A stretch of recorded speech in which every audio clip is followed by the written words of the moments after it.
വിദ്യാഭ്യാസ സ്ഥാപനങ്ങൾക്ക് ജില്ലാ കലക്ടർ നാളെയും അവധി പ്രഖ്യാപിച്ചതിനെക്കുറിച്ചും ജൂൺ 19 പൊതു അവധി പ്രഖ്യാപിച്ചതുമായി ബന്ധപ്പെട്ട അറിയിപ്പും പെരുന്നാൾ അവധി സ്കൂളുകൾക്ക് എത്ര ദിവസം ലഭിക്കും എന്നത് സംബന്ധിച്ച അറിയിപ്പുമാണ് ഇന്നത്തെ വീഡിയോയിൽ നിങ്ങളുമായി പങ്കുവെക്കുന്നത്.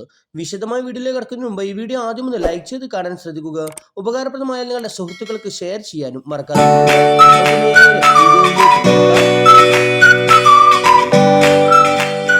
നിലമ്പൂർ ഉപതെരഞ്ഞെടുപ്പ് ദിവസമായ ജൂൺ 19 നിലമ്പൂർ നിയമസഭാ മണ്ഡലത്തിൽ പൊതു അവധി പ്രഖ്യാപിച്ചിരിക്കുകയാണ് തെരഞ്ഞെടുപ്പ് കമ്മീഷൻ.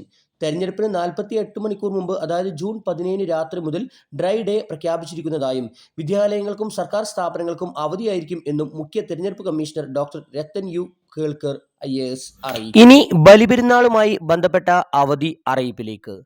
2025 ജൂൺ 6 വെള്ളിയാഴ്ചയാണ് ബലിപെരുന്നാൾ അവധി സർക്കാർ പ്രഖ്യാപിച്ചിട്ടുള്ളത്.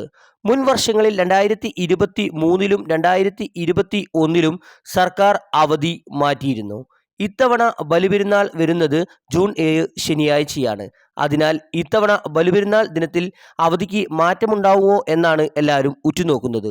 എന്നാൽ സർക്കാർ വിദ്യാലയങ്ങൾക്ക് നിലവിൽ വെള്ളി, ശനി, ഞായർ ദിവസങ്ങളിലാണ് അവധി അറിയിപ്പ് ലഭ്യമായിട്ടുള്ളത്. ബലിപെരുന്നാൾ ദിവസമായ ജൂൺ 7 ശനിയാഴ്ച സർക്കാർ ഓഫീസുകൾക്ക് അവധി ലഭിക്കുമോ എന്ന കാര്യം വ്യക്തതയില്ല.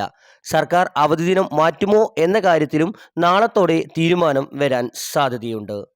ഇതേസമയം കുട്ടനാട് താലൂക്കിലെ വിദ്യാഭ്യാസ സ്ഥാപനങ്ങൾക്ക് നാളെയും അവധി പ്രഖ്യാപിച്ചു. നാളെ അഥവാ ജൂൺ 5 അവധി പ്രഖ്യാപിച്ചിട്ടുണ്ട്.